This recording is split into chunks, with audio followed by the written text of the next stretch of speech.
Bonjour à toi et bienvenue dans le podcast Les Sentiers du Possible. Je suis Alexandra Ridou, coach certifiée et fondatrice de Randose, pour t'accompagner à cheminer vers une vie pleine de sens et d'impact.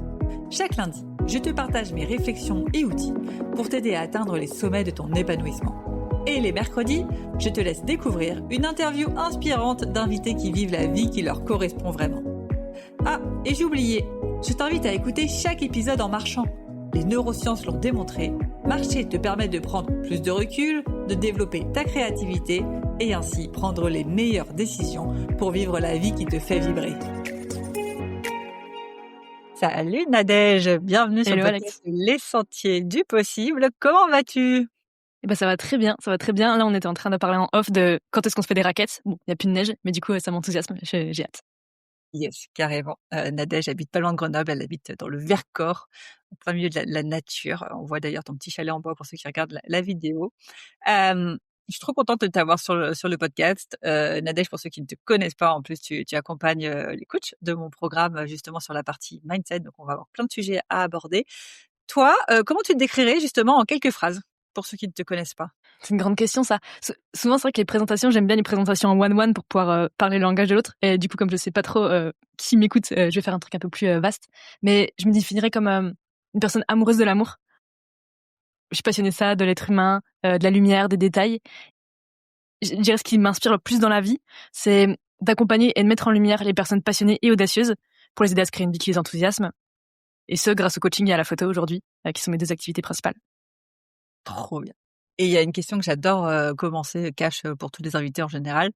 Là, sur une échelle de 1 à 10, tu dirais que ta vie fait pleinement sens à combien ? Ce qui me vient là, c'est genre 8,5, 9 par là. Voilà. Et pourquoi ? Pourquoi pas 10 ? Qu'est-ce qui manque ? Ah, pourquoi pas 10 ? Tu vois, hier, je me posais la question de si là, je devais mourir dans un an, est-ce que je serais nourrie, épanouie, alignée avec ça ? Et je me disais non, parce que je crois que j'ai pas contribué à la hauteur que j'aimerais contribuer. Donc, tu vois, il y a une partie de moi qui est genre, ce que je fais 100% sens, mais l'échelle à laquelle je le fais, je pense, fait pas tout à fait sens encore pour moi. Bon, en vrai, si je meurs là, ça va, tu vois, je suis alignée, je suis contente de ma vie. Mais si je dois un peu chercher les petits millimètres en plus, c'est ça l'idée qui me Et manque. c'est quoi l'échelle d'impact où tu dirais, ouais, là, je peux mourir tranquille ? C'est en nombre de personnes, c'est en projet, c'est en quoi ? En vrai, vu que j'interviens dans plusieurs programmes, j'ai l'impression que déjà, je touche quand même des centaines de personnes. Mais néanmoins, je me dis, c'est peut-être plus un niveau de transformation, de profondeur de transformation des gens. Je pense, bien sûr, je reçois des messages trop mignons de clients que j'ai ou de gens avec qui j'ai juste eu des petites interactions. Tu vois, tous les soirs, je me couche pas en me disant putain, cette personne, elle a vraiment eu un déclic de ouf. Quand je me couche avec ma chérie, souvent on se dit ok, c'était quoi tes moments préférés de la journée et tout, et on débriefe un petit coup. Et bien sûr que quand je fais des coachings que je trouve impactants, je les cite, mais c'est pas tous les jours. Tu vois, des fois, il y a des journées où je coach et où je me dis c'était cool, mais je me dis pas oh waouh, c'était fou pour cette personne, tu vois. Et je crois que sûrement je suis un peu addict à ça, tu vois, une grosse transformation ou un gros déclic. Et peut-être aussi qu'il y a des gens chez qui ça bouge tout doucement et je m'en rends pas compte. Mais mine de rien, des fois je me dis là j'aurais aimé être un peu plus performante, un peu plus impactante d'une certaine manière. Et c'est quoi justement ? T'as des transformations que tu préfères ? Alors, ma meuf se moque de moi là-dessus, mais en gros, moi j'aime bien. J'interviens surtout dans le business et dans le couple. Et moi, ce que je préfère, c'est quand les gens baisent. C'est-à-dire, genre, ils s'engueulent depuis super longtemps, nanana, ils se parlent plus, c'est le bordel. Et puis là, soudainement, ça y est, ça va mieux, ils se réconcilient sur l'oreiller. Et là, je me dis, c'est bon, mission accomplie. Voilà, ça c'est un peu les trucs que je préfère. Et après, dans le business, ça va plus être des gens qui se réalignent. Tu vois, sur le business, je suis pas trop dans la perf en termes de CA. Je vais plus aider les gens à se réaligner, à trouver vraiment quelque chose aligné avec eux et écologique pour eux sur du long terme. Et donc, c'est plus quand j'ai des gens qui vont m'écrire sur le ok, c'est trop cool, là, j'ai réussi à lancer ça et je vois que là, ça fait 3, 4, 6 mois que je suis dedans et ça me fait du bien et ça me nourrit et c'est là où je vois la diff. Mais du coup, c'est sur du temps long. Donc, il y a moins ce petit shoot de dopamine et d'adrénaline du soir, quoi. Et t'as pas toujours fait ça ? C'est quoi un peu dans ton parcours, si on reprend peut-être au niveau, au niveau du bac ? T'as le bac d'ailleurs, bonne question. Ok. J'ai le bac, je commence l'école de médecine, je veux faire de la chirurgie. J'arrive en 2e année de médecine et pour 1 milliard de raisons, j'arrête médecine et je me dis en fait je vais faire kiné. Et là donc je repasse la première année de médecine que j'avais déjà eue mais avec l'option kiné. Et ensuite du coup je fais l'école de kiné, j'exerce kiné pendant 5 ans en libéral. Donc pas en hospitalier, pas en centre de rééducation. Et puis c'est en 2019, du coup, j'habite La Réunion, je suis kiné libérale, et là, Covid, confinement, et en fait, c'est ouf parce que genre, tous les matins, je me lève et je me dis, je suis trop contente de pas aller au boulot. Je suis trop contente de pas aller au boulot. Bon, bref, je me dis, bah, ok, je vais pas retourner au boulot. De fait, j'ai quand même dû retourner au boulot à un moment. J'avais posé mon préavis pendant le premier confinement. Du coup, j'ai peut-être fait 2 mois encore, et après, j'ai pu partir. Et après, du coup, j'ai fait du massage bien-être, et après, formé en massage bien-être. Attends, Et juste après, j'ai fait du tête. quand tu quittes kiné, t'as un plan backup, tu sais ce que tu vas faire, tu sais que tu vas faire du massage, ou tu le quittes en mode ouais, j'en peux plus, et il y a un petit chemin d'introspection pour trouver Ouais. justement, bah tiens, si je faisais du massage. Ok. C'est une bonne question et je pense que tout se passe super vite parce qu'en fait, à l'époque, je suis beaucoup Antoine BM, que peut-être les auditeurs connaissent. Et à l'époque, il offre la carte, c'est sa plus grosse formation qui te permet vraiment de savoir ce que tu veux faire, comment te lancer. Et donc, je fais la carte pendant le confinement, donc j'ai beaucoup de temps pour le faire, donc je le fais très vite. Et donc, je fais des ikigai, je fais plein de trucs. Et à un moment, je me dis, ok, je veux faire du tatouage cicatriciel, sauf que ben, faut que je l'apprenne, faut que j'achète du matériel. Enfin, c'est pas comme ça, tiens, ça y est, je suis tatoueuse, quoi. Ça se passe pas comme ça. Et donc, je me dis, OK, comment je fais le tampon entre cette activité de tatouage et l'arrêt de la kiné, sachant que j'ai pas une trésor de ouf, parce que à cette époque-là, je travaille pas beaucoup et je randonne beaucoup. Et donc, bref, j'ai pas beaucoup d'argent. Et donc, je me dis, bon, qu'est-ce que je sais faire? Qu'est-ce que j'aime faire? J'aime bien masser les gens, je suis bonne à ça. Vas-y. Donc, tu vois, ça se passe en quelques jours. Le moment où je décide d'arrêter et tout. Et donc après, comme en fait, il y a beaucoup de gens de mon cabinet où je travaille qui m'aiment bien, bah, au moment où je leur dis je fais du massage à domicile, bah, il y en a plein qui me disent OK, vas-y, viens. Et du coup, je commence ma carrière comme ça et j'ai beaucoup de chance parce que tout se met bien. Tu vois, genre, j'ai directement une clientèle et ça va très vite, quoi. Ok, top. Et le tatouage, ça t'est venu naturellement, genre comme une évidence, Euh, ou non justement, enfin il y a, parce que c'est pas forcément si commun que ça de se dire tiens, je vais me reconvertir pour faire du tatouage cicatriciel. ouais, ouais. Alors oui, ce que j'ai pas dit, c'est que du coup, avant d'être kiné, donc pendant mes études, j'ai plusieurs petits boulots pour payer mes études, dont un qui est je fais de la peinture. Donc je fais de la peinture acrylique sur des grosses toiles et genre ça littéralement ça me permet de me payer des études, de me payer ma vie en fait. Donc en gros, je sais pas, j'ai fait plus de 500 toiles quand j'étais étudiante et donc en fait, j'ai déjà une dimension artistique. J'ai le côté humain, soin, rapport au corps. Je bosse pas mal en post cancer du sein ou pendant le cancer du sein. Donc tu vois, j'ai vraiment ce rapport de comment je peux faire pour rallier l'humain, le thérapeutique et l'artistique. Et en fait, franchement, je sais plus comment ça se passe. Je pense, je scrolle sur Insta, je tombe sur un compte qui s'appelle The Téton Tattoo Shop et c'est une nana qui fait des aréoles en tatouage pour des femmes qui ont eu des cancers du sein et qui ont eu des ablations du sein. Et là, je me dis, c'est mon cerveau qui fait comme ça, genre, ah ok, c'est ça que je veux faire quand je serai grande. Et donc, c'est vraiment sérendipidité de ouf, quoi. Je scroll, je tombe là-dessus et je me dis, bah, let's go. Ceci étant, j'ai jamais fait d'aréole 3D comme ça. Et d'ailleurs, à la fin de ma carrière de tatoueuse, je me suis spécialisée dans le tatouage cicatriciel du cancer du sein. Mais en réalité, j'ai appris à tatouer sur des peaux saines au début. Enfin, c'est super dur de tatouer des cicatrices. Donc, clairement, j'ai fait ça juste sur la fin de ma carrière, quoi. Ok. Ok. Et mince, bah, la question elle est partie, elle reviendra plus tard. Donc tu te lances dans les massages. Au début, ça vient facilement, on va dire. Mhm. Qu'est-ce Ouais. qui se passe ensuite? Parce que du Qu'est-ce coup, qui se passe? attends, je m'arrête. Les massages, moi, j'ai un peu cette vision de c'est pas non plus le métier qui te fait rouler sur l'or. Et pourtant, toi, ton plan, c'est de mettre de l'argent de côté pour Le te tatouage. faire le tatouage. Ouais. T'arrives du coup à mettre comme ça suffisamment d'argent de côté? Bah, qu'est-ce qui se passe? En fait, du coup, je suis à La Réunion. J'ai pas un train de vie qui me demande beaucoup d'argent en vérité. Donc, même si en vrai, je bosse pas, enfin, je fais peut-être 1, 2 massages par jour, hein, Ouais. tranquille. Mais du coup, je suis en auto-entreprise. Donc, tu vois, j'ai que 25% de charges d'URSSAF. Euh, Même en faisant 1 ou 2 massages par jour, tu te mets bien, quoi. Et le tarif, c'est à peu près 1 € la minute. Donc, c'est à peu près mes tarifs. Mais tu vois, si tu fais 2 massages d'1 heure et demie, tu te fais 180 balles par jour. En fait, il y a largement de quoi vivre. J'ai pas d'enfant. Tu vois, il y a plein de trucs qui font que ça se fait. Et puis, en fait, ce qui me met un peu dedans, par contre, c'est que quand je redéménage en métropole, c'est le deuxième, genre, je déménage et 2 jours plus tard, c'est le deuxième confinement que j'avais pas vu venir, moi. Et donc là, enfin voilà, je peux soit confiner chez mes parents, ce qui me donne pas très envie, soit confiner chez une meuf que j'ai rencontrée à La Réunion et qui s'est avérée être mon ex-compagne, du coup. Et du coup, je vais chez elle et là, j'arrive à Bruxelles et j'ai pas de clientèle, c'est le confinement aussi là-bas. Enfin, c'est la merde, très clairement. Et après, du coup, je m'en sors avec des petites applis où je réussis à faire un petit peu de massage, alors que c'est clairement pas très légal à ce moment-là, hein, soyons très clairs. Et en fait, pareil, j'ai très peu de charges. Et en fait, même si je gagne pas, je gagne peut-être 2 000 à 3 000 euros par mois, ce qui est déjà trop bien, hein, donc, soyons très clairs. Mais en fait, vu que j'ai très peu de charges, ça me fait du reste à vivre. Je m'achète très vite du matériel de tatouage et c'est parti, quoi. OK. Et tu t'es formée, je suppose, au tatouage? Ouais, carrément. Tout ça en parallèle du massage? Et quand est-ce que tu te lances, du coup, dans le tatouage? À un moment donné, tu arrêtes le massage, tu te lances dans le tatouage, tu fais les 2 en parallèle? Je continue de faire les 2 en parallèle parce qu'en fait, se faire une clientèle en tatouage pendant une période de confinement, c'est pas facile parce que du coup, c'est interdit. Donc je tatoue les potes de manière très légale, n'est-ce pas? Enfin bref, tout ça est très légal. Et Totalement. puis, évidemment.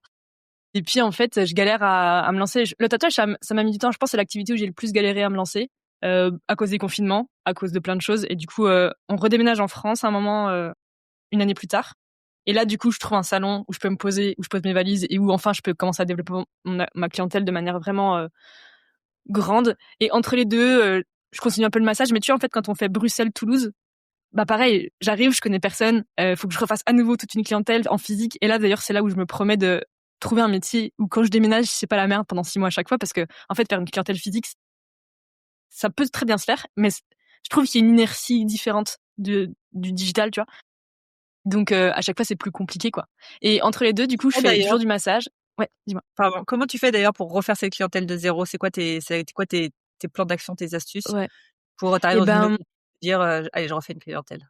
ouais. Alors évidemment, ça dépend de l'activité des gens, hein. Moi, en l'occurrence, en massage, il y avait une appli, mon Dieu, j'ai oublié le nom, mais en gros, c'était une appli de service à domicile, Wikaza, qui est assez connue, je crois, hein. Et du coup, on pouvait proposer du massage là, aussi sur ta application. Moi, je me mets sur des applis. J'ai quand même un système de SEO qui est pas dégueu parce que j'ai un site, je suis quand même bien référencée sur Google Maps et j'ai beaucoup d'avis. Genre, j'ai plus de 100 avis 5 étoiles et du coup, bah, même si à chaque fois j'arrive et il y a pas de bouche à oreille, bah, il y a ça quand même.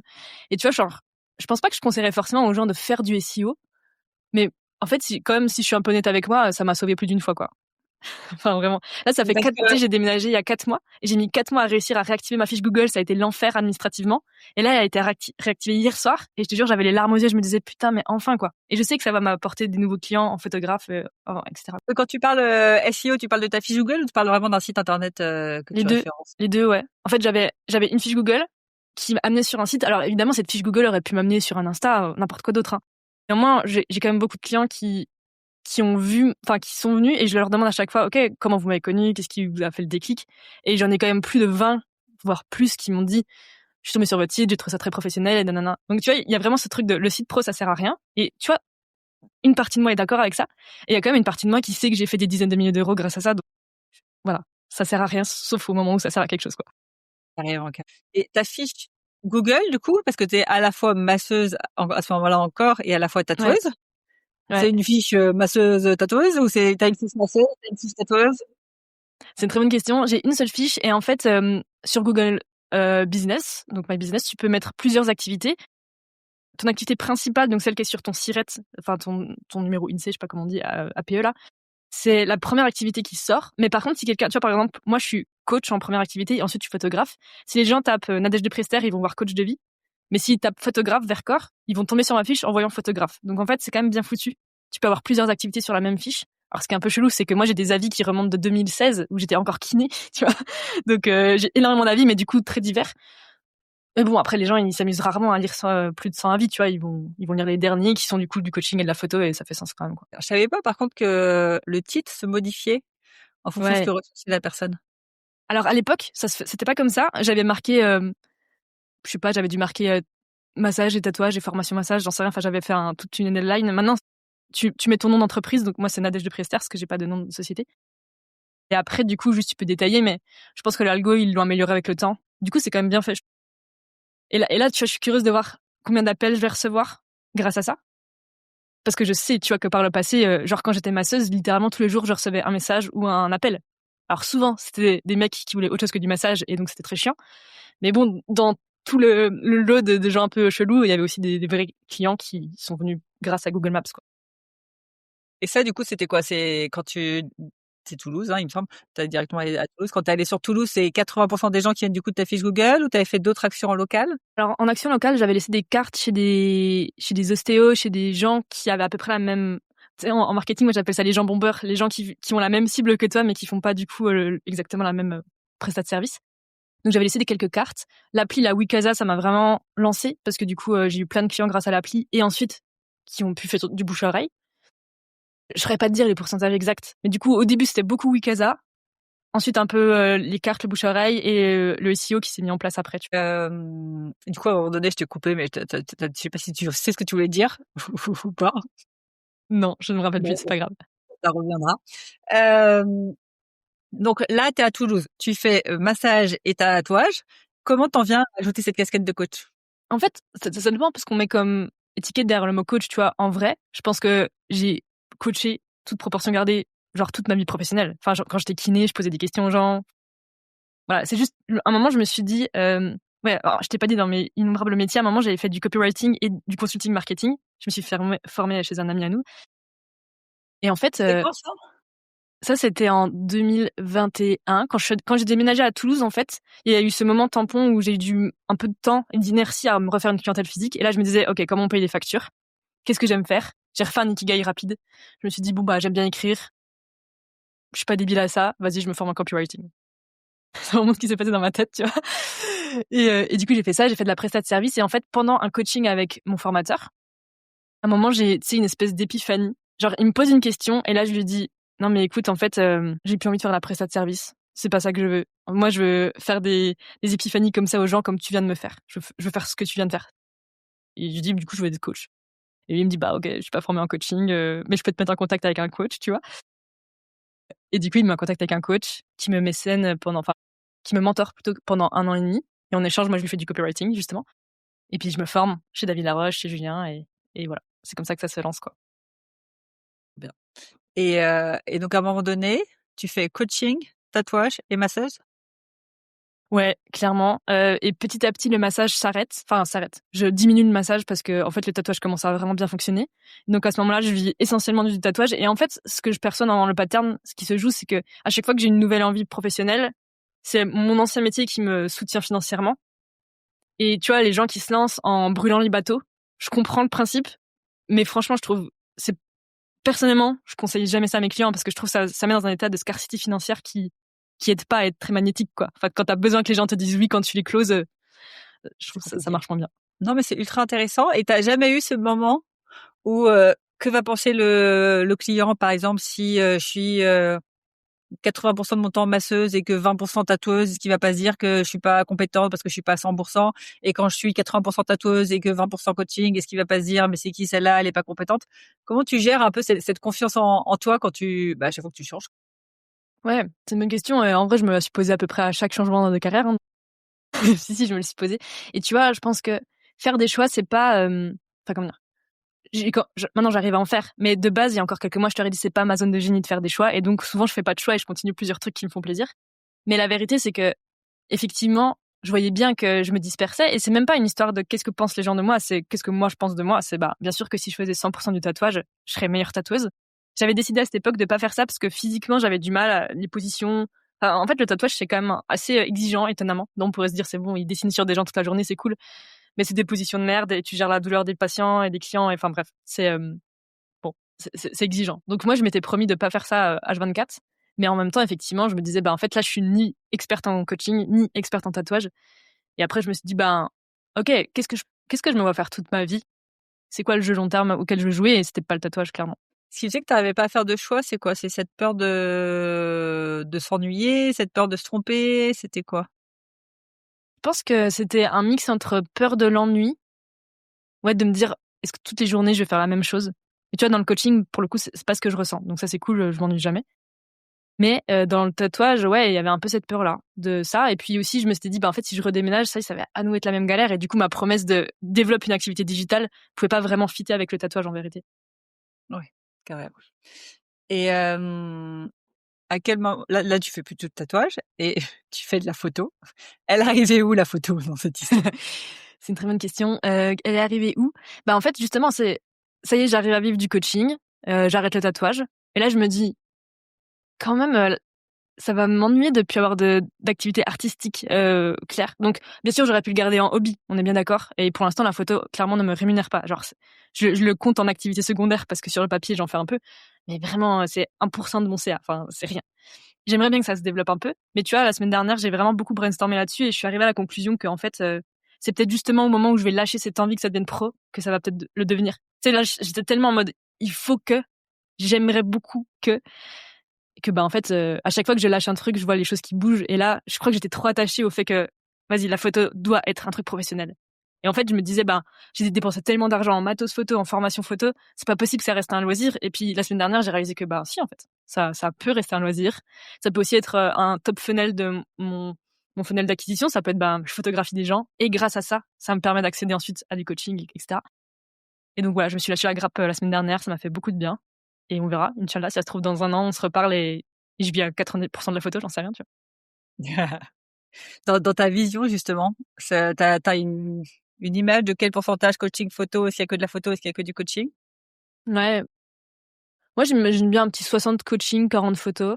En fait, le truc de la photo, c'est que la séance photo, elle dure pas longtemps, mais trouver les clients, aller sur le lieu, prendre les photos, traiter les photos. En fait, la prise photo, si je fais une séance photo, un shooting photo par semaine, on pourrait se dire, bon, bah, ça va être 10%, même pas. En fait, ça peut vite devenir 20-30%. Un ou deux coachings par semaine, un ou deux shootings par semaine, ça me ferait vraiment kiffer. Voilà. Après, je sais pas exactement le pourcentage que ça fera, mais j'aimerais beaucoup. Et du coup, comment tu fais pour justement organiser ton temps?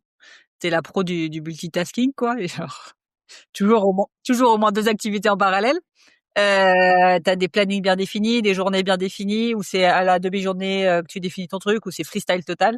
C'est quoi un peu ton organisation pour justement, alors peut-être que t'as ce sentiment de t'éparpiller, mais essayer de minimiser ce truc de je suis partout, je suis nulle part? Eh ben, en fait, moi, ce qui m'a fait arrêter de penser je suis partout, je suis nulle part, c'est plus des choix personnels. Parce qu'à un moment, j'avais 2 amoureuses, à 2 bouts de la France, Toulouse, Grenoble, tu vois, c'était un peu le bordel. Et au moment où j'ai fait ce choix hyper dur, de choisir une relation amoureuse, c'est là où j'ai pu me déposer. Franchement, mais même avant ça, ceci dit, j'avais pas vraiment de planning très défini. Tu vois, mon calendrier, enfin, c'est pas un calendrier, c'est un Z-call, mais mon calendrier, on va dire pro. En fait, j'ai des créneaux horaires sur des plages horaires et tous mes calendriers pro sont sur sur les mêmes plages horaires. Donc, en fait, si des gens me prennent des coachings les mardis, je vais pas shooter ce jour-là. Mais si j'ai un shooting qui se réserve avant, je vais shooter ce jour-là. Donc, j'ai pas de jour prédéfini. Et je crois que j'en ai jamais eu. Parce que même quand je faisais les tatouages, massages, tout le bordel, j'avais pas, les seuls moments où j'ai eu des plannings un peu plus carrés, c'était quand j'étais kiné. Parce que j'avais des patients qui avaient un peu cette demande de, OK, j'aimerais bien toutes les semaines que ce soit à la même heure. Voilà. Et j'ai cédé à leurs envies, même si je t'avoue, c'était pas ma came. Mais bon, voilà. Et là, je suis beaucoup plus heureuse d'avoir juste des plannings un peu plus bordéliques. En fait, moi, ça me fait du bien. Je pense que ça stresserait beaucoup de gens. Mais j'ai pas d'enfants, encore une fois. Je pense que il y a aussi beaucoup de contraintes sociales que j'ai pas. J'habite, comme tu l'as dit, dans un petit chalet à la montagne. Je veux pas, enfin, ma vie sociale, elle est tranquille. J'ai pas de contraintes, quoi. Si je veux bosser 12 heures ou 2 heures, ben, ça change rien, en fait. OK. Du coup, tu laisses plutôt venir ce qui vient, plutôt que toi Mmh. imposer, tes credos, c'est Ouais. ça? Carrément, et le jour où je serai sous l'eau niveau demande et que je pourrais plus absorber, bien sûr que je ferai autrement. Mais c'est pas le cas, tu vois, et je pense que c'est le cas de beaucoup d'entrepreneurs qui se lancent, qui sont tout le temps open. Et tu vois, je pense que j'ai des collègues qui m'avaient dit, mais surtout qu'à la vie, du coup, on voit que t'as plein de créneaux. Ça te dessert, les gens vont penser que t'es pas trop demandé. Et je suis genre, oui, mais en fait, je vais pas faire semblant, tu vois. En fait, j'ai de la place, j'ai de la place. Je vais pas faire semblant que j'ai pas de place, en fait. Ouais, C'est tout. carrément. Puis je trouve que maintenant, tout le monde a des créneaux, enfin, tu vois, quand tu regardes, ceux qui sont tout le temps full, ils ont quand même des créneaux tout le temps libres pour être sûr d'amasser le monde, et ils vont juste prendre une équipe commerciale pour prendre tout le monde, quoi. Bien sûr. C'est quand même assez rare de voir des calendriers, plus pris.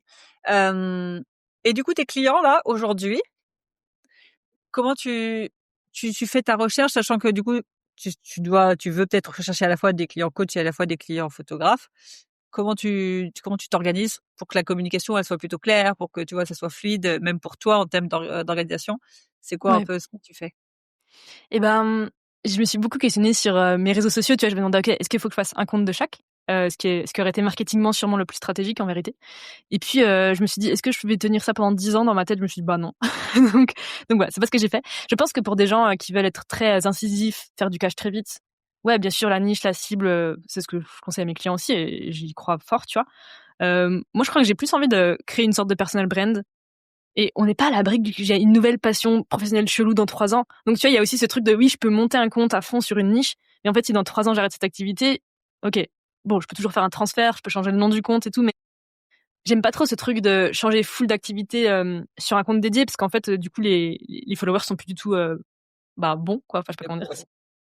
C'est pas une très bonne idée, je pense. Et bon, en vérité, c'est ce que j'ai fait sur mon compte perso plein de fois, hein, parce que tu vois, je suis passée du massage, puis au tatouage, et là, il y a plus un seul post de tatouage, alors que j'en avais genre 300 à une époque, tu vois. Donc, bien sûr que je l'ai déjà fait par le passé.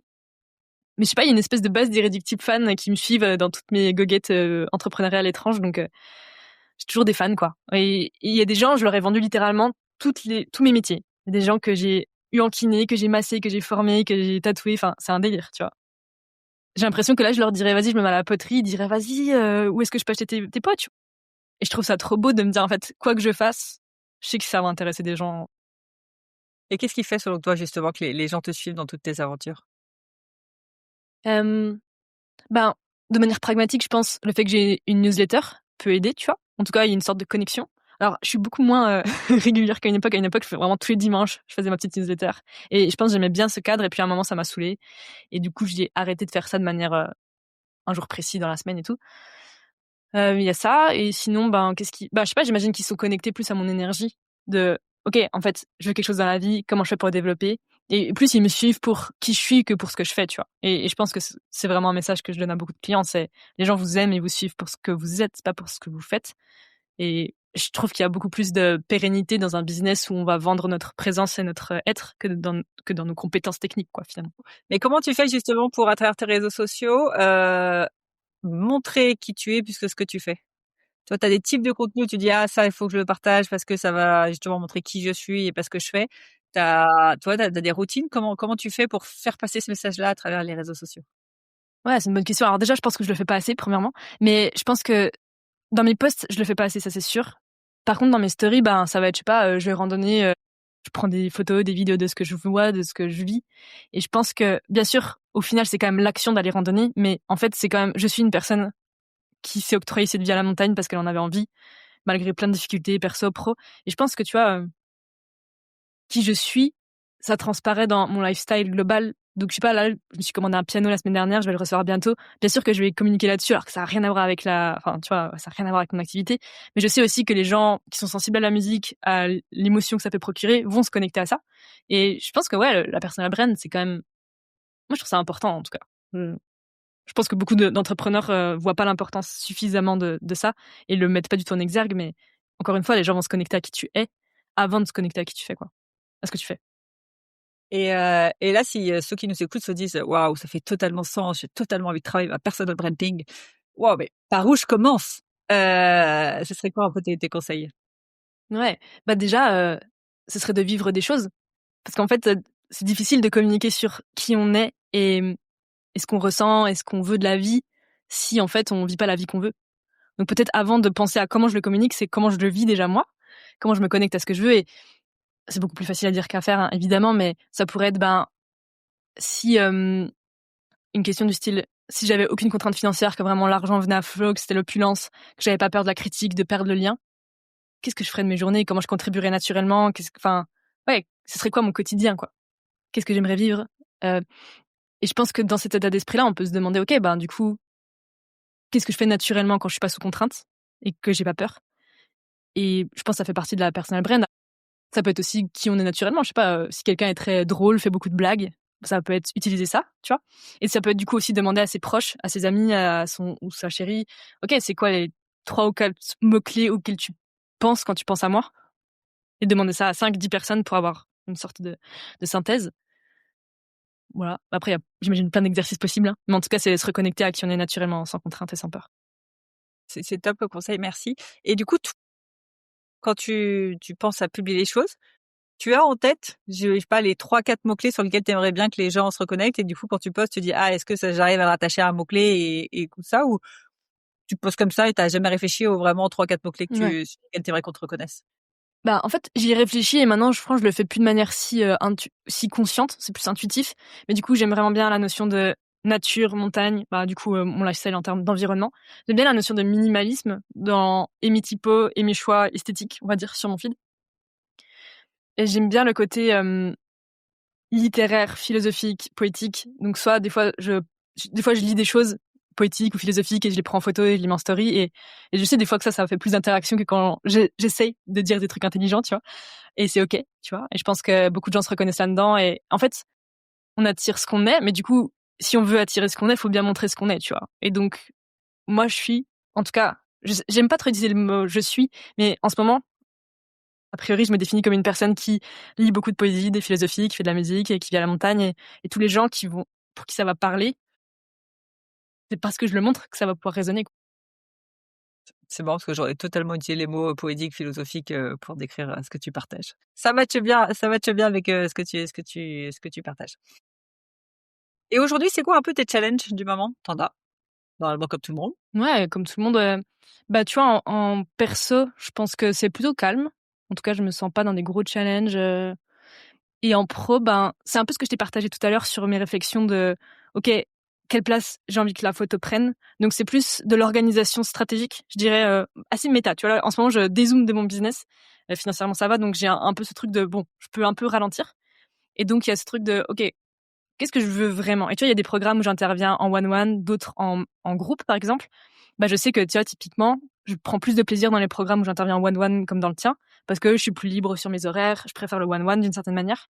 Donc, je réfléchis aussi à ça. C'est, bah, en fait, du coup, si ma vision, c'est ça, OK, je vais arrêter, par exemple, de communiquer auprès d'entrepreneurs pour faire de l'intrapreneuriat, parce que, bah, ça fait plus vraiment sens pour moi d'intervenir en groupe. Et c'est plus, ouais, des méta comme ça. Et du coup, mes challenges, c'est, en tout cas, la semaine dernière, c'était quelle place j'ai envie que la photo prenne. Et là, ça va plus être comment je me montre au monde de la manière la plus minimaliste, poétique, philosophique possible. Tu vois, typiquement, mon site, je l'ai, il est off en ce moment. En tout cas, il fonctionne plus parce que du coup, j'étais dans cette réflexion et j'ai bossé mon SEO avec ben Charlotte que tu connais. Du coup, Charlotte Pion. Et je me suis posé plein de questions. Et en fait, bosser mon SEO, ça m'a fait vraiment re-questionner mon business, genre en profondeur. Tu vois, ça pourrait paraître super superficiel et en fait pas du tout. Parce qu'en fait, quand tu te fais chier à faire des pages SEO, t'as envie que ça fonctionne plus de 3 mois et que tu les changes pas tous les 3 mois. Donc là, ça m'a fait vraiment restructurer et je crois que j'ai vraiment envie d'avoir une belle vitrine. Et encore une fois, je pense que techniquement, stratégiquement, ça sert pas à grand chose sur du court terme. C'est pas mon site qui va me faire avoir plein de clients d'un coup. Par contre, tu vois, j'aime bien réfléchir long terme et je sais que le SEO, ça peut vraiment être game changer parce que si quelqu'un tape photographe Vercors qui tombe sûrement en première page, la carrière de photographe va pas prendre la même tournure, clairement. Ouais, carrément. Mais, par rapport au SEO, tu penses quoi toi de ChatGPT? Enfin, à titre personnel, moi je crois de moins en moins aussi au SEO. Pourquoi? Je me mets à tout rechercher sur ChatGPT. C'est-à-dire qu'un restaurant, je vais le dire: «Tiens, ChatGPT, avec tout ce que tu connais de moi, va me trouver un petit restaurant, pour, ma famille» et cetera. Heu, tu t'es renseigné un peu sur justement, comment intégrer le SEO version IA, tu vois? C'est-à-dire que ce soit, les IA qui te trouvent. Quelle est un peu ta vision là-dessus? Si tu en as une. Ouais, ouais, carrément. Alors, je me suis posé la question et en fait, déjà, pour être très honnête, moi, j'utilise encore Google Maps, donc je me dis: «Bon, tant que moi, j'utilise Google Maps, des gens vont utiliser Google Maps», tu vois? Et la vérité aussi, c'est que je pense qu'on est vraiment dans un microcosme d'entre-soi, d'entrepreneurs qui utilisent l'IA. Quand je regarde un peu les gens un peu plus âgés que moi ou juste d'anciens, confrères, consoeurs, kinés, moi, j'ai littéralement des potes qui n'utilisent pas ChatGPT, mais genre qui n'utilisent pas ChatGPT. Genre, ils ont pas de compte OpenAI, tu vois? Et donc je me dis: des gens de mon âge sont comme ça et c'est des gens qui sont dans mon univers. En fait, il se passe quoi en dehors de notre univers d'entrepreneurs? Et je pense, j'ai pas de chiffres en tête, mais ça m'étonnerait pas que largement plus de 50% de la population utilise très peu ChatGPT. Surtout des gens plus âgés, certes, mais pas que, tu vois? Et je pense que oui, peut-être qu'un jour, les gens n'utiliseront plus Google Maps, mais bon, moi, je l'utilise encore quasi quotidiennement, tu vois. Genre, si je cherche un ostéo, je vais pas demander à ChatGPT, trouve-moi un ostéo. Soit je vais demander en bouche à oreille, soit je vais taper sur Google Maps ostéo. Et après, je vais chercher quelqu'un qui prend sur Doctolib parce que je déteste passer des coups de fil. Et tu vois, du coup, mes critères, ils sont encore assez SEO friendly. Donc, je me dis, bon, j'ai encore un peu de temps. En tout cas, je me suis pas renseignée ensuite sur comment rentrer sur ChatGPT et tout ça. Mais pour moi, ChatGPT intègre le SEO Google. Donc, si t'es bien référencé et que t'as beaucoup d'avis positifs, je vois pas pourquoi tu tomberais pas, y compris dans l'IA.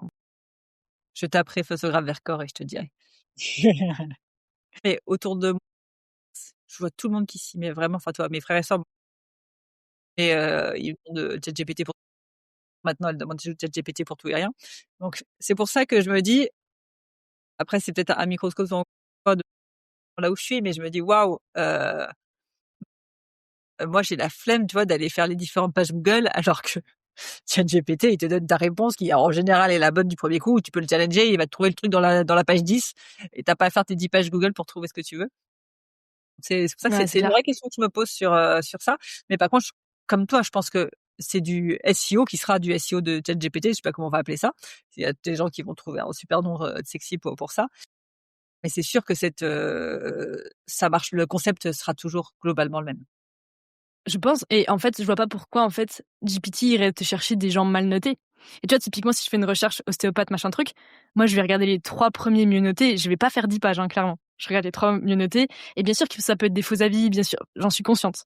Et je me dis, bon, au pire, c'est un bon marketeur. J'aurais toujours des trucs à apprendre, tu vois. Ouais. Et je me pose pas la question. Et tu vois, l'autre coup, je sais pas, je cherchais un coiffeur sur Grenoble. J'ai tapé coiffure non genrée sur Google. En vrai, il y avait 3 coiffeurs, 2 peut-être, enfin vraiment rien. J'ai regardé les 3 sites. Et je me suis dit, ok, celui-là, il a l'air stylé. Je suis allée chez elle. Et tu vois, je dis pas du tout que ma manière de faire, c'est la manière de la majorité des gens. Mais je pense qu'il y a encore des gens old school comme moi qui regardent ça et Oui, qui font des choix un peu, tu vois. Ah non, mais alors, je te dis, l'avantage de ChatGPT, c'est que tu peux dire, je veux que les gens, par exemple, moi, quand je cherche un café pour travailler, je veux que dans les commentaires, il y ait écrit endroit sympa pour travailler. Et du coup, en fait, il te scanne les commentaires de trucs et du coup, il te met Ouais, directement ça va plus vite. le bon lien. Très C'est pour ça smart. que Et tu vois, je pense que là, c'est la première fois où sur du SEO Google Maps, je vais me positionner comme coach, sachant que du coup, oui, ok, on fait des randos avec ma chérie dans le coin, mais globalement, 90% de mon activité, voire plus, c'est en digital. Et je suis curieuse de voir, est-ce que des gens vont booker des séances de coaching avec moi parce qu'ils m'ont trouvé sur Google Maps, tu vois. Vraiment, j'ai hâte de voir ça, si ça marche ou pas, parce que je me dis, je pense qu'il y a tellement peu de coachs et tellement peu de gens dans le digital qui pensent à faire des Google My Business, alors que pour moi, c'est genre la base de la base, tu vois. ouais, carrément. Après, tu vois, moi qui ai une Google My Business de coaching, euh, ça m'a apporté, ouais, en fait, c'est que maintenant, je me suis mis ma fiche Google sur une boîte postale. J'ai arrêté de la mettre chez moi et du coup, elle est en plein centre de Paris, donc je pense que ça fait plus trop réaliste. Mais quand elle était chez moi, ça m'a apporté de temps en temps, en effet, des clients. Donc, Pourquoi pas, quoi. non, je pense que tu prends des personnes de temps en temps, carrément, carrément, carrément. Mes premiers clients, moi, quand j'étais sur Paris, qui sont venus avec ma fiche Google, ils sont venus avec ma fiche Google aussi. C'est ouf. En fait, en tout cas, moi, ce que je trouve ouf, c'est que, encore une fois, t'as pas besoin d'un site pour ça. Le site juste va améliorer ton SEO si tu fais des articles de blog, etc., où t'es bien sur des bons mots-clés. Mais tu te dis, vu que tu peux le renvoyer sur ton Insta, c'est gratuit. Enfin, genre, en fait, ne pas le faire, vraiment, je comprends pas. Il y a vraiment une partie de mon cerveau qui est genre, pourquoi vous le faites pas, tu vois. Alors, je connais ouais, tu as raison, en fait, si dans les entrepreneurs digitales, il y en a beaucoup qui le font pas. Après, moi, je sais que je le recommande à tous mes clients. Par contre, en ce moment, comme tu l'as dit, ils sont ultra stricts, sur la fiche Google C'est et chaud, tu te hein. fais très vite recaler, faut aller à la Ouais, je sais pas comment on dit, j'ai plus l'expression, mais bon, à la machette. à la machette. Je pense pas, tu sais, je sais que moi, du coup, j'ose plus bouger ma fiche Google parce que j'ai pas envie qu'elle reparte en validation et qu'elle se fasse bloquer. Ouais, Mais c'est des trucs un peu galères. ouais. Bah, en tout cas, voilà, moi, j'ai mis 4 mois, plus de 7 relances, ne lâchez pas. Ça marche. À un moment, À un moment donné, il va y avoir un humain qui va avoir pitié. c'est ça. Je vois le temps qui passe. Nadège, il y a une dernière partie là dont j'aurais aimé aborder avec toi.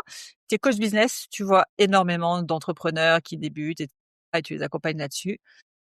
C'est quoi un peu les plus grandes erreurs que tu vois de ton point de vue, de ta casquette, où tu te dis ouais, c'est vraiment là ceux qui nous écoutent, faites pas ça, tombez pas dans ce piège. Ben, peut-être c'est une erreur un peu méta du coup, mais c'est la subordination et la comparaison, je dirais. En tout cas, c'est vraiment ce truc de OK, je suis coach dans telle niche, du coup, je me compare aux grandes maniches. Alors déjà, gros guillemets sur grande la niche parce que première erreur, ça serait en fait de comparer son arrière-boutique à la vitrine des autres, tu vois? Vraiment le côté, «Ah putain, lui ou elle, ça a l'air incroyable, son business a l'air de rouler». En fait, tu sais rien. Tu sais quoi? Franchement, ça se trouve, cette personne, elle se couche en PLS tous les soirs, elle est déprimée, ça se trouve, elle a un cancer. On sait Mmh. pas sa vie, en fait, tu vois? Vraiment. Et du coup, sur le côté subordination, c'est aussi, bah, OK, un tel ou une telle a dit: «Il faut faire ça pour réussir sur Instagram, il faut faire ça pour réussir sur LinkedIn, il faut avoir une fiche Google pour réussir dans la vie». Et tu vois, le risque, c'est ça, c'est de se subordonner en se disant: «Ah bah, OK, cette personne a dit qu'il faut, bah, je le fais». Non, en fait. Est-ce que c'est aligné avec toi? Est-ce que c'est vraiment écologique pour toi? Est-ce que c'est vraiment ta zone de génie? Est-ce qu'il y aurait pas une manière peut-être plus stratégique pour toi de le faire? Chaque cas est différent. Tu vois, hier encore en coaching de groupe, il y a une personne dans laquelle j'ai du coaching qui donnait beaucoup de conseils non sollicités aux personnes et qui n'étaient pas vraiment adaptés en vérité. C'était genre, ah bah tu devrais faire ça parce que ça marche bien dans cette niche, non, non, non. Et tu sais, moi j'étais vraiment un peu en mode, ok, j'espère que cette personne ne parle pas comme ça à ses clients, mais en tout cas, je me disais, c'est quand même vraiment méconnaître la réalité de chaque personne, quoi. Mmh. Et c'est ça, pour ça que j'adore moi t'avoir dans mon équipe. C'est que justement dans le programme, il y a une base, il y a une trame et que je suis sûre que quand ils sont trop en procrastination et cetera, bon va prendre un coaching avec Nadège. Il y a un truc que j'ai dit où tu as dû le prendre au pied de la lettre et qu'il fallait pas le prendre au pied de la lettre et qui fait que du coup, tu es dans une injonction à il faut absolument faire ci, il faut absolument faire ça et ça marche pas et ça avance pas. Heu, c'est simplement que tu es pas sur un truc qui te fait kiffer, quoi. Ouais, et sur la comparaison, ça peut être cette personne a l'air, je sais pas, plus charismatique, plus experte que moi. OK, c'est quoi tous les bénéfices que tu as à être dans ce que toi tu es? Et du coup, dans les entrepreneurs qui se lancent, il y a très souvent cet écueil de: «Oui, mais moi je suis débutant, débutante, donc c'est nul» entre guillemets. OK, c'est quoi tous les bénéfices de débuter dans un domaine? Est-ce que tu es plus créatif, plus curieux, curieuse? Est-ce que tu as plus de temps à consacrer à tes clients? Et tu vois, moi, quand j'ai débuté dans le coaching, concrètement, j'aurais pu être H24 avec quelqu'un, tu vois? En fait, c'était mes premiers clients, j'avais toute ma semaine pour eux. Et c'est quoi le bénéfice de vendre ça? C'est genre, je suis dispo, je sais pas, 7-7, 12 heures sur 24, tu m'appelles quand tu veux. Tu peux monnayer ça, et les gens qui ont des plannings bookés, ils pourront jamais vendre ça, en fait. Ouais, carrément. Carrément, carrément, il y a plein d'avantages à débuter et déjà moi ce que je dis toujours, en général, tu es moins cher. Déjà rien que ça, c'est pas mal pour le client. De ouf! Tu moins Il est cher et en même temps, tu es peut-être plus au courant des nouveautés, tu es peut-être mieux formé aux nouveaux outils qui arrivent. Enfin, il y a vraiment tu beaucoup pas de bénéfices, blasé, quoi. et tu pas Tu pas blasé. blasé.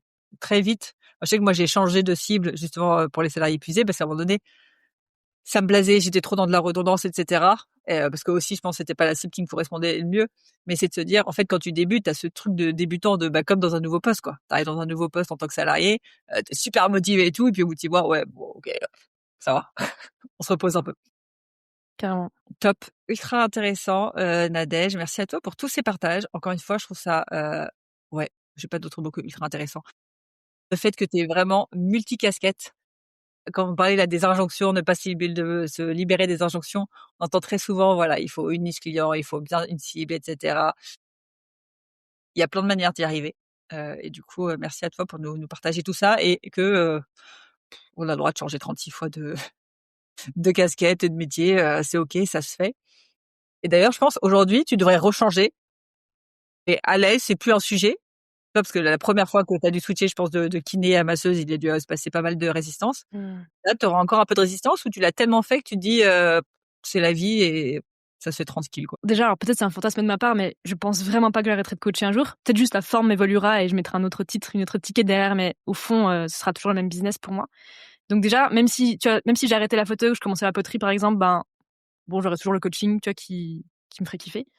Et tu vois, tu me disais peut-être la première fois c'était frictionnel. En fait, la première fois, ce qui était frictionnel, c'était de se dire: «OK, j'ai investi tellement d'argent, de temps, d'énergie dans mes études de médecine puis de kiné.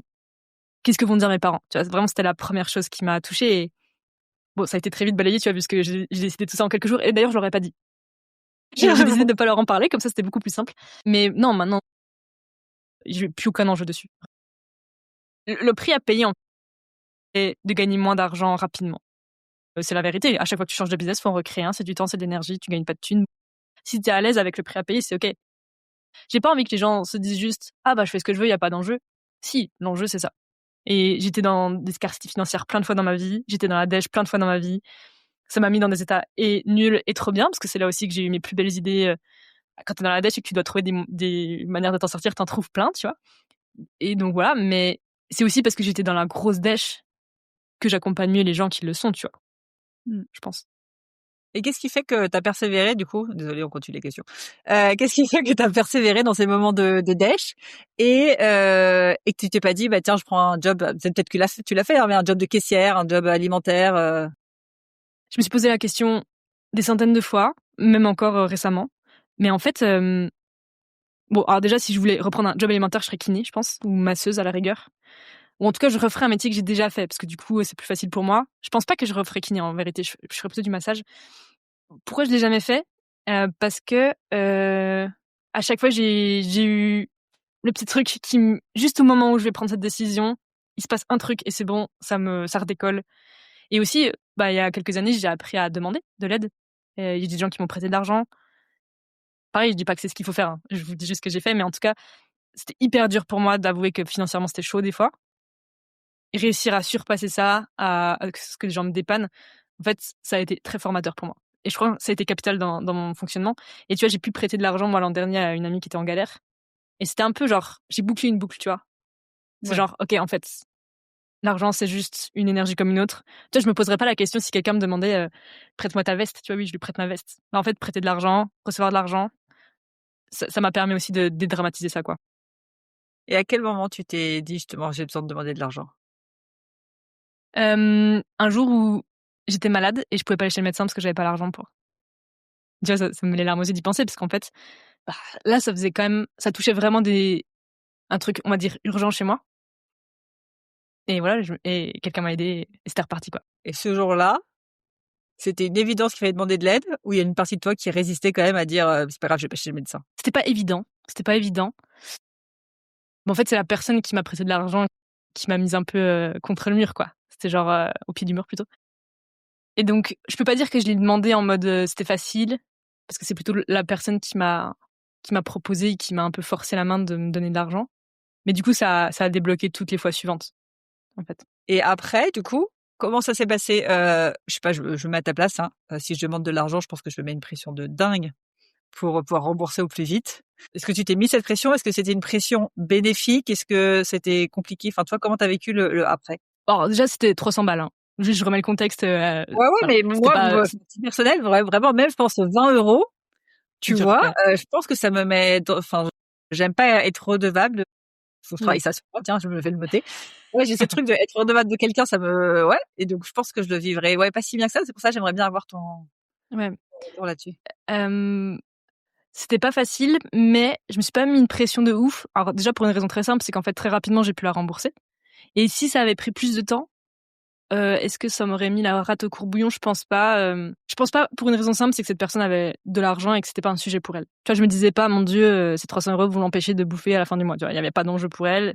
Non, en vrai, ça s'est plutôt bien passé, mais j'ai pas pour le coup, j'ai pas trop de tips à te donner, pas si ce n'est de se dire: «OK, c'est quoi les bénéfices pour la personne de faire ça?» Parce qu'en fait, au moment où toi tu te dis: «Ah putain, je suis trop chiant», tu lui demandes quelque chose, en fait, si toi t'inverses la situation, je suis sûre que ça te toucherait de pouvoir aider quelqu'un qui peut pas aller chez le médecin, tu vois? Tu te poserais pas la question: «Est-ce que j'ai file 300 balles?» en fait. Donc tu le ferais. Donc si tu et ça t'apporterait sûrement beaucoup de bien-être et de fierté et d'enthousiasme à l'idée de pouvoir aider quelqu'un. Donc en fait, si tu te mets dans les baskets de l'autre et que tu vois les bénéfices pour elle de faire ça, tu vois plus trop l'inconvénient pour toi de le demander, en fait. Ouais, excellent point. Top, top, top et je vois le temps qui passe. On va aller s'arrêter là. Tu aurais un dernier conseil pour ceux qui bah, justement, on reste sur ce truc de la peur financière, qu'on peur de manquer, qu'on peur que ça plante. Est-ce que tu auras peut-être un dernier conseil, à leur partager? Hem, Bah, c'est plus une question qu'un conseil. Ce serait, mais en fait, si vraiment tu plus d'argent, OK, tu fais quoi? Et c'est marrant parce que hier, tu sais, sur le petit jeu là qu'on a fait avec Louisa, je tirais des cartes et justement j'ai pris un screen de cette carte parce que je trouvais ça stylé. C'était: «Si tu n'avais plus du tout d'argent, que ferais-tu et comment tu t'en sortirais?»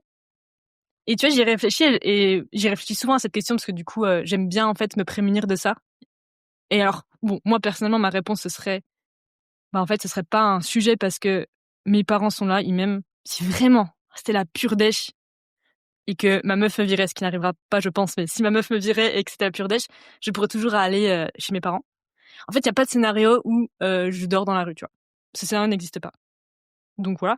Après, bah, et si je voulais pas aller chez mes parents, bah, je reprendrais un métier, voilà, en fait, je reprendrais un métier, alimentaire. Gros guillemets, quand je dis alimentaire, parce qu'en fait, le massage en vrai j'aime bien. Juste, je voulais un métier digital, je voulais pouvoir voyager facilement et le massage se prête pas à ça, c'est tout, tu vois? Ça me fait penser que je voulais parler de ton jeu, on n'a même pas eu le temps de parler de ton jeu. Dans tes nombreuses casquettes, tu as aussi créé un jeu, de cartes trop stylé, pour se poser des questions, bah, d'introspection un peu profondes comme celle-ci, entre amis, en couple, tout seul aussi.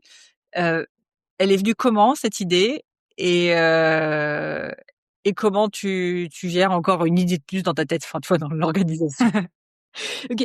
Alors je vais faire short, mais cette idée, elle est venue qu'avec ma chérie qui s'appelle Louisa, en fait, quand on s'est connus, du coup, on habitait très loin l'une de l'autre et du coup, souvent, on s'appelait, on se faisait des visios et Louisa avait plein de jeux de cartes, de questions, deep en anglais et du coup, soit elle me les prenait en photo, soit, elle me les montrait à la caméra et puis on a appris à se connaître comme ça, en fait.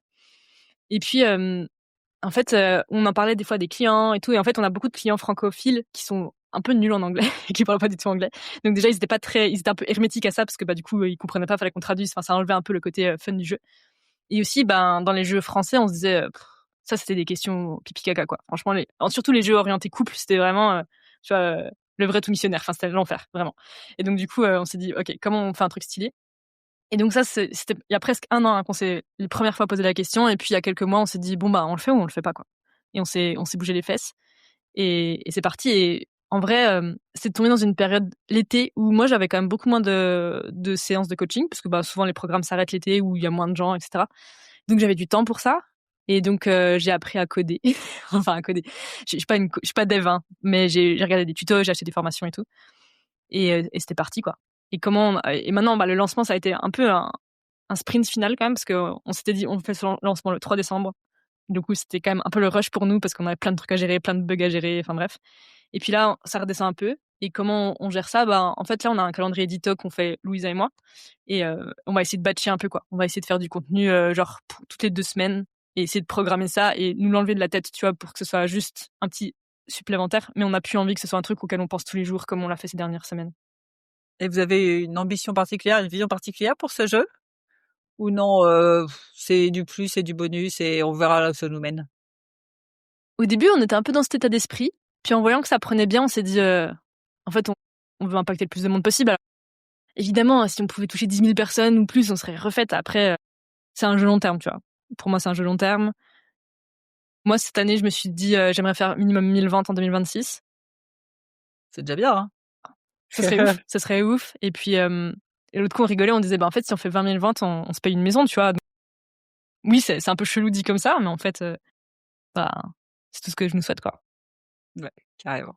Je mettrai les liens du jeu, en descriptif de l'épisode parce qu'il est vraiment top. J'ai eu la chance de le tester en avant-première et si vous aimez bien vous poser des questions, il y a pas mal de questions à se poser. Les épisodes de podcast, je les termine toujours avec une question, que nos éditeurs vont poser en marchant en musique. Ça peut être une question que toi, tu aimes bien te poser, régulièrement ou une question qui a été game changer pour toi dans ta vie. Bref, est-ce que tu as une question comme ça que tu as envie de poser à nos auditeurs? Ouais, je pense que ça rejoint un peu ce que j'ai posé tout à l'heure, mais du coup, dans un monde où l'argent n'est pas un sujet, où t'as pas peur de la critique, de perdre le lien, comment tu pourrais le plus contribuer au monde avec ce que t'es naturellement? Et peut-être une question qui en découlerait, ce serait, OK, et c'est quoi le premier pas qui va te permettre de contribuer dès aujourd'hui? Parce que je pense qu'il y a beaucoup de gens qui, après la première question, sont en mode, ouais, peut-être un jour je ferai blablabla. Mais non, mais en fait, aujourd'hui, est-ce que tu peux, je sais pas, aider ta voisine qui est un peu vieille, à faire je sais pas quoi? Est-ce que tu peux envoyer un message à une amie qui est en PLS? Enfin, t'as pas à attendre, en fait. Tu vois? Tu peux contribuer dès aujourd'hui et je pense que dans la plupart des programmes où j'interviens en business, les gens sont un peu tristes parce qu'ils ont pas encore de clients et du coup, ils se sentent pas contribuer, en fait. Et souvent, ce que je leur dis, c'est: «Oui, je sais que ton KPI, c'est l'argent, je sais que tu veux vivre de ton activité, mais peut-être un des premiers steps, en fait, c'est juste de te sentir utile et de te coucher le soir en te disant, franchement, c'était une belle journée, quoi». Trop bien, trop bien, trop bien. Et restez bien jusqu'au bout de l'épisode pour avoir cette question à méditer en marchant et en musique. Et Nadège, pour ceux qui veulent te retrouver, t'envoyer des petits mots doux, où est-ce qu'ils peuvent te retrouver? Mmh. Le plus simple, c'est sur Insta, parce que sur LinkedIn, je suis pas trop, donc c'est nadège.depriester. Top. Je mettrai les liens de ton compte Insta et de ton jeu de cartes en descriptif de l'épisode. En tout cas, un grand merci à toi, Nadège. C'était super intéressant ton parcours qui est, j'aime pas ce mot-là, mais plutôt atypique par rapport à ce qu'on voit partout. Donc, merci à toi de nous avoir partagé tout ça. Et moi, je te dis à très vite. Yes, merci à toi, Alex. Ciao. Avant de te plonger dans la question de coaching du jour, pense à rejoindre la plateforme d'exercice en ligne du podcast pour y retrouver les notes d'épisode, les questions de coaching et l'action à réaliser pour cheminer pas à pas vers une vie pleine de sens et d'impact. Le lien est en description de l'épisode. Et bien évidemment, si tu as aimé cet épisode et le concept du podcast, tu peux me le faire savoir en me laissant une belle note ou un joli commentaire sur la plateforme de ton choix. Tu peux aussi partager le podcast à une personne qui peut en avoir besoin. Et c'est parti pour tes 2 minutes de coaching et on se retrouve très vite dans le prochain épisode. Bye bye!